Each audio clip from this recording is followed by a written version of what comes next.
100% made in India. तर हाय दोस्त, नमस्कार. हे हाय हमारा रान आणि आज आमच्या रानामध्ये आपल्या पेरूचं कटिंग नंबर 3 होतं. मित्रांनो, सुरुवातीला आपण पेरूचा वलांडा केला, त्यानंतर आपण पेरूचं दुसरं कटिंग केलं. त्याच्यामध्ये आपल्याला पेरूचा 70 रुपये रेट भेटला होता. मित्रांनो, आता रेट थोडा आपण कमी घेतलेला आहे आणि हे आहे आपलं 3रं कटिंग.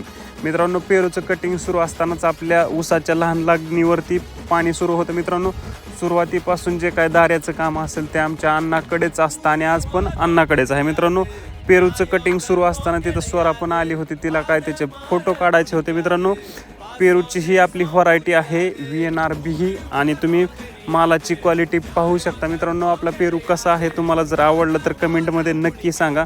मित्रांनो, आपलं पेरूचं कटिंग पूर्ण झाल्यानंतर लेबरला आपण नाश्ता दिला होता. त्यानंतर मित्रांनो, ही आहे आपली तैवान पिंक पेरूची बाग. ह्या बागेला जवळपास आपल्या आत्ता 6 ते 7 महिने होत आलेले आहेत. मित्रांनो, ही बाग आता आपण छटणी करून पकडणार आहोत. मित्रांनो, घरी आल्यानंतर आपला लहान पिल्या आणि मोठा पिल्या ह्या दोघांचं पण ट्रॅक्टर खेळण्याचं काम चालू होतं. तिथून मित्रांनो आपण डायरेक्ट आलो ते आपल्या सरडेवाडी येथील मतदान केंद्रावरती. मित्रांनो, आज मतदान असल्यामुळे आपल्याला मतदान करायचं होतं. ते मतदान करून आपण परत इंदापूरकडे निघालो. मित्रांनो, आपला आजचा व्लॉग तुम्हाला कसा वाटला आपल्याला नक्की सांगा.